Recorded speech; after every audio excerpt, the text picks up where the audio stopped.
Hello, my friends. Welcome to your full moon in Taurus reading. And it's going to be amazing because this is actually an eclipse, so a lunar eclipse in addition to the full moon. And this is going to be happening on November 19th around 1:57 a.m. Mountain Standard Time. So depending on where you're at in the world, you'll experience it, of course, at a different time if you're in a different time zone. And of course, the eclipse is when, the sun's over here, the earth is here, and the moon is over here. Normally the sun is, shining on that full moon, and so you see it as full, but then the earth gets in the way and our earth shadows over the full moon, which is where the eclipse happens. It's not going to be a full eclipse this time around, but you're going to see some shade go over the moon for a little bit during that cycle. And so, full moons are very powerful on their own, but a full moon eclipse is like a full moon on steroids. You're going to feel some energy around this where like a door slams shut. So, you might have situations that are happening in your life that reach a peak, or they've just done so. And now it's like things are out of your control. It's like your soul has signed up for some sort of growth lesson, some sort of situation to unfold to bring things to your attention. So, it's about, letting those people or situations or things either leave our lives or come into our lives.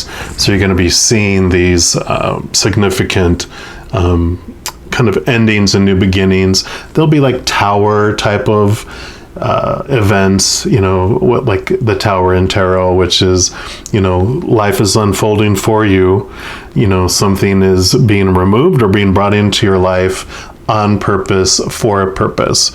So during this time, it's really good advice just to go with the flow of the change.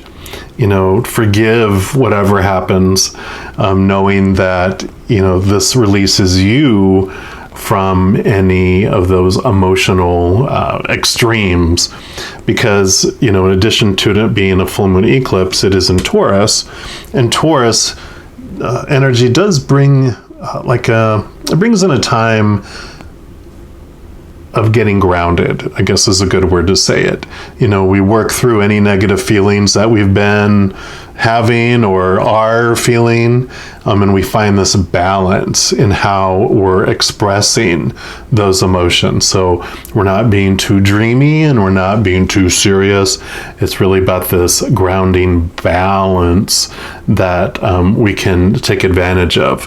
So this, again, the full moon normally expands all our emotions and exaggerates them, with it being an eclipse, again, on steroids. So, it's kind of like the Pisces full moon we felt, which Pisces energy really brings in a lot of emotion.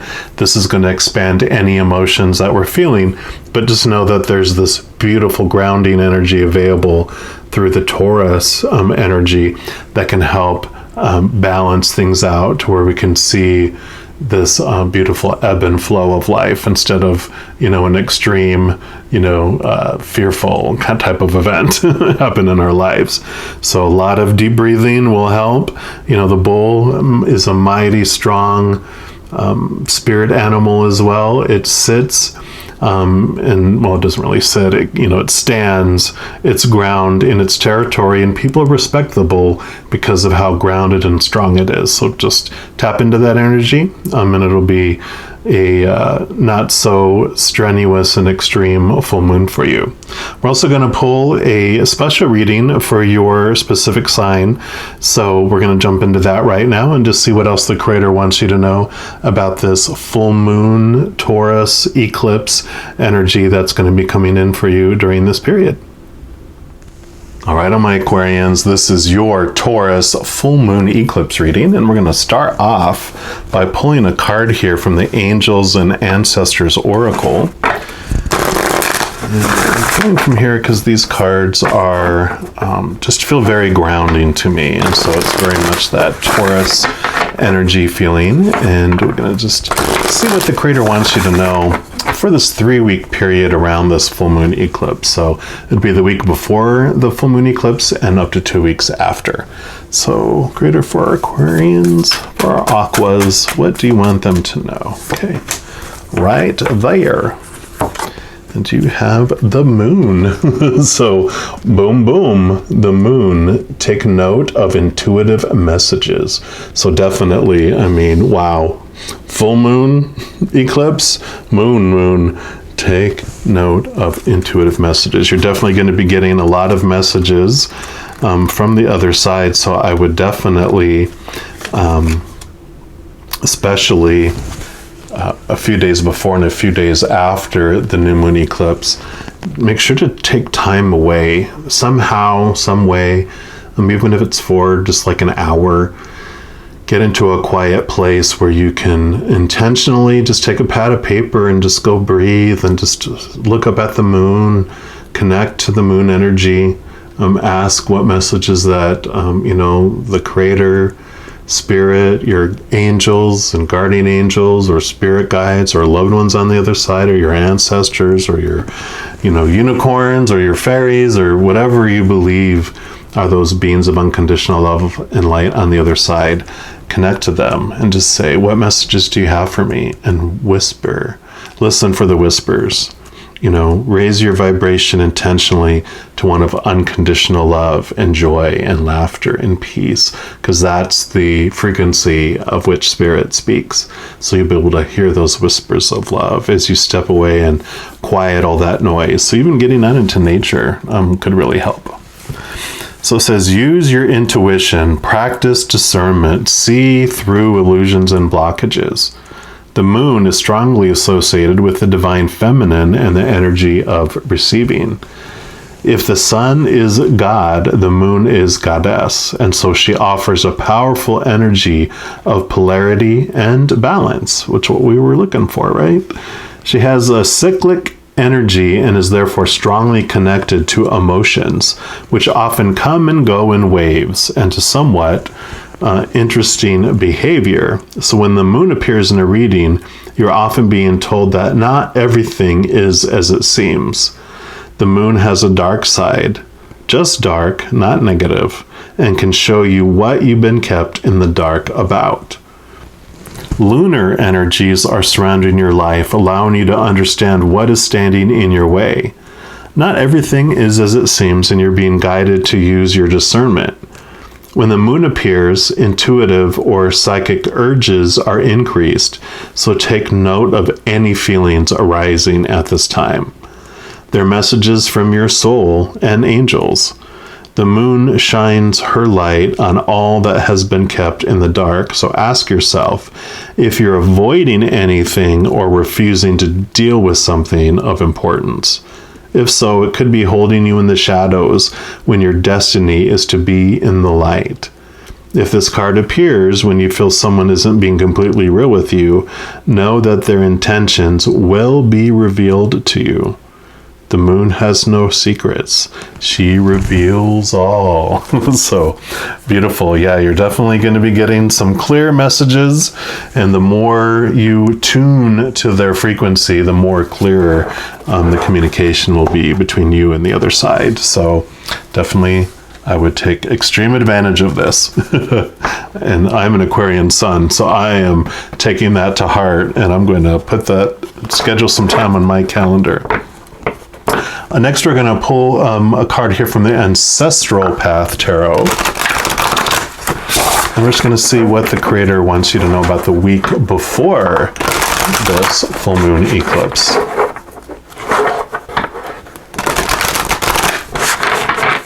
All right, Creator, for our Aquas, what do you want them to know about the week before? Nope. I was eager. They were like, simmer down, Rattler, simmer down. Just so they'll make it really obvious for me.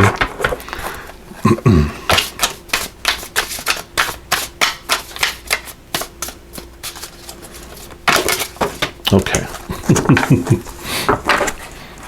And then we don't get to, they just said the top one. Yeah. So, yay, we get the devil, which is all right. You know, this isn't something to be scared about because this is just our shadow side.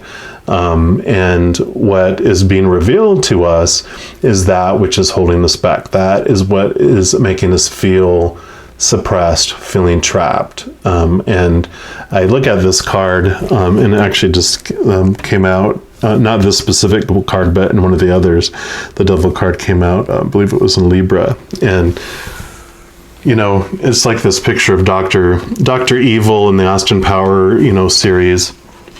There's evil, ha ha ha, and this is how I'm going to destroy the world. And he always, you know, spills the beans to Austin Powers, you know, about this is how I'm going to take over the world, and this is my evil plot, and ha ha. And then he always escapes and always, you know, spoils the plans.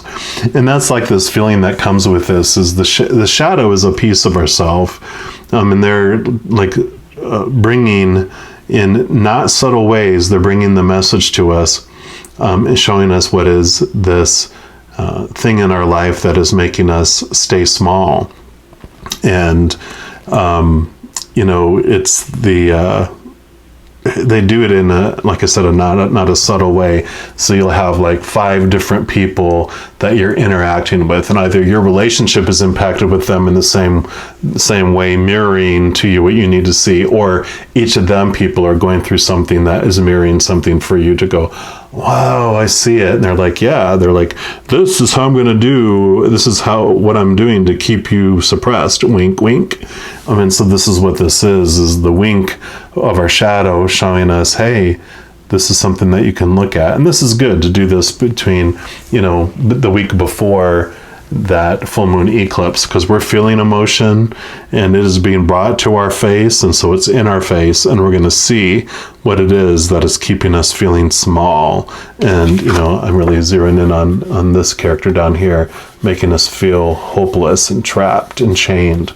And so it's good. It's this lightning bolt, you know, is over here, which means usually what comes after this is the tower. So our shadow brings to us, showing us what can be removed out of our life if we wish to make things a little lighter.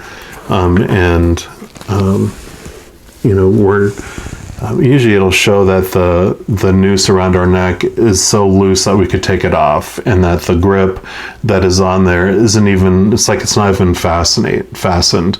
It's like a cell prison door where either the door is not even there or the door is unlocked, and it's even ajar where we can see that it's open.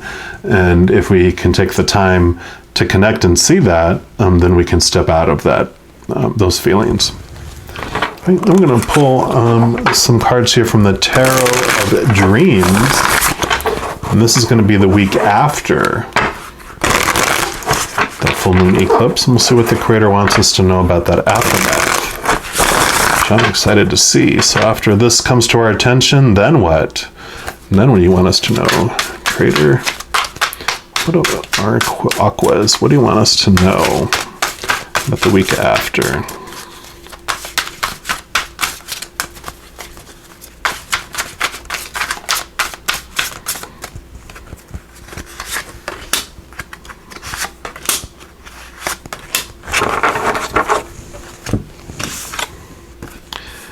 The Empress, beautiful. So the Empress is Mother Nature, Mother Nurture. She's new birth. She's abundance. She's passion. So definitely this is great, because it's also 3 is creativity. So definitely I love what comes after that then. So, you know, this is telling me that we heed that advice and we leap on it, and with that release we bring in this harvest, we bring in this newness, we bring in this new abundance, this new flow of love and energy. I didn't even see that that little bright thing in there is a little baby. It's a little light baby. So our light is expanded, and we begin to glow beautifully there. Yeah, because here's the 10 of Swords. And I love this because And I know people are like, what? You love the Ten of Swords? And I'm like, absolutely, because swords are our thoughts, our beliefs, our mindsets, our attitudes, our expectations. And you can see how all these thoughts and beliefs that we've had have stabbed us in the back. And the 10 is endings and new beginnings. And whenever we're having the Ten of Swords moment, we're so exhausted trying to live up to all those, all those expectations from the outside world, all those opinions of the shoulds and the supposed tos and the need tos and the have tos. And this is the time for the release, because when we're exhausted and like, I just can't take it anymore, I'm giving up. It's like, yes, what are you being so happy that I'm giving up for? Because you're going to give up trying to please all these expectations, and you're going to live instead of living under tyranny. You're going to live a beautiful, fruitful, free life. What I love is, like, in that card it talked about, the sun, which that's the sun sign there. If that's God, then the moon is the goddess. And then you also have Venus, which is the goddess of love, right? So, this definitely is this, you're ready to give this up and ready to have this new beginning. Yeah, because then you have the 10 of Cups. And this is about emotional fulfillment and overjoyed. It feels like you have everything in life. You feel whole and complete, and it's overflowing, right? And again, a 10, ending and new beginning. And so this feeling of freedom, definitely this feeling of light and brightness is what comes. And this is important. So this shadow work and really facing that, knowing that this is what comes, is totally worth it, right? So long as you know that it's not just to torture yourself, but it's to go, oh, this chain isn't even, really keeping me here. I can just take it over my neck and I'm free. Yeah, there you go. Enjoy that freedom. So that's what's coming here, but it's really these expectations and this, that's what all the shadow stuff is. These are all the accusations. These are all the expectations that you were told, once you have this is what's going to make you feel whole and complete. And then each one of those, as you achieved them, disappointed you and stabbed you in the back. They let you down, right? And so this is what you're giving up to get this. And then we're going to pull some cards here from the True Heart Intuitive Tarot. This is going to be for the second week after the full moon eclipse.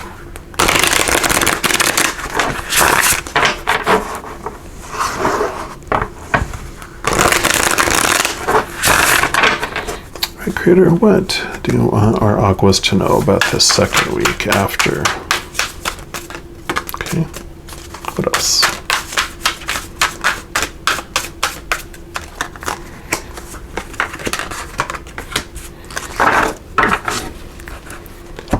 Right. Okay. Wheel of Fortune. And this is beautiful. Because the message for this is really wonderful. It is a 10. Again, 10, 10, 10. Endings and new beginnings. So this beautiful story around the Wheel of Fortune for me is that before we came down here, our spirit, our soul, decided this is when we're going to enter this game called life, and this is when we're going to leave the game called life, and this is what my avatar is going to be, so this is what I'm going to look like, and my strengths and my weaknesses and my weapons, like whenever you start a video game where you select the character that's going to play you, it determines all that. And then you're like, okay, these are all the events and circumstances that I want to have happen in my life and what I want to experience. And those are what I call all your fated events and circumstances of your life. But still, through each one of those circumstances, we, as these little characters, still get to choose what story we put around each of those circumstances. Because the circumstances just happen, but what tint we put to it, what story we put to it is totally up to us. We still have that choice. We also choose what emotions we want to feel in each of those moments. Are we going to choose an extreme emotion of fear or an extreme emotion of unconditional love or something in between, right? We still get to choose. And I know it doesn't feel like a choice sometimes, but we make those choices early in our life, and we make the choice over and over and over again, where it becomes our habit, where it becomes so natural it doesn't even feel like a choice, and it just becomes a reaction instead of a response. But if we slow down enough, and really questioned those stories that we're applying, then we can make new choices. We can make new habits of how we look at things. And that's what this Wheel of Fortune message is that everything that happens in our life, we realize that it happens for us and it doesn't happen to us. Everything on purpose, for a purpose. And that transforms us from this feeling like we're a victim, like that we're on this runaway train that's going to jump the tracks and fly off into a gorge and dramatically burst into flames, but that's not the way it is. Really, our life is so planned in so many ways. It's more like a monorail. Like at Disney World, where it's attached to the track. It can't go flying off, and it's a smooth ride, and it has all its stops that happen on purpose, right on time, right? And that's what this message comes with. This is that all this stuff that you're dealing with, you wanted to experience, and now is the time where this transition is happening. It's time for that wheel to turn, and we're moving into a different experience in our life where we're having these endings and these new beginnings. And it's 10, 10, and 10. It's craziness. And 10 again, 10 of Pentacles. And this is beautiful because this is about just overwhelming abundance and feeling like you have everything you could have ever wanted in your life. This wholeness and this completeness. It's like this 10 of Cups here. So, again, what you're giving up with letting these expectations go and having this gratitude for what is in your life, it just starts to transform, and you just start, instead of focusing on all these things that are not working out in your life, you're focusing on everything that you do have in your life, and that just keeps expanding, because whatever you're focusing your energy in is what grows, what expands. And so when you're focused in on how enslaved and trapped and suppressed you are, and all this, how disappointed and betrayed you have been, been done to you in your life, that's what grows. That's what your energy is expanding. But when you focus on these others and this knowledge, you do have that freedom and this abundance that comes in. I'm loving it. Yeah. Then you have the 7 of Cups. Cups, again, are emotions. You have all these dreams of all these possibilities that you can do, and you might be confused. In fact, I almost see this as a good problem to have, whereas before you felt like there's no way out and there's no other way to do things. With these 10 of Swords, there's so many rules and so many supposed to's and shoulds and need to's and have to's that, it's a very thin road on how things have to happen. But after all this freedom and this endings and new beginnings and transformation, it's like, okay, I have so many possibilities and so many things that I could do. Now my, dilemma, it's like amazing life problem. All right, hashtag amazing life problems. I have too many dreams that I could do. Oh my God, what am I going to do? Oh, it must be tough, right? I think it was the movie Broadcast News. Someone said, what do you do when your life surpasses your dreams? The other person said, you keep it to yourself. In other words, telling them to shut up, because we're not living that way. But this is saying that you have this ability to transform and to live the life of your dreams. It'll just be a matter of zeroing down which ones you want to focus on and what you want to do. Totally transformation from feeling trapped to feeling totally overly free from one extreme to the other. I'm loving this for us, Aquarius. We are going to have a great time. Let's just focus on this moon energy and take that time to really connect and understand what's holding us back, because we've got a bright, bright future ahead of us, and I am loving it. All right, well, just know as you're going through all of this that every second of every day you are unconditionally loved by the creator of all things. And of course, I love you too, because we are Aqua family. All right. Well, I also want to let you know that in addition to these readings, I also do monthly readings by each zodiac sign, also weekly readings by each of the elements, so like the fire signs, water signs, etc., and a couple other different types of readings throughout the month. So if you want to be kept on the loop when those come out and see what energies or messages are coming for you, if you haven't done so already, if you click the subscribe button down below, that's going to have this little notification bell pop up, and if you click on that, then you'll get notified when those videos come out. So it's easy breezy. All right, well, I'm going to leave the reading at that, and I'm sure I'll be talking to you very soon, but until then, you take care.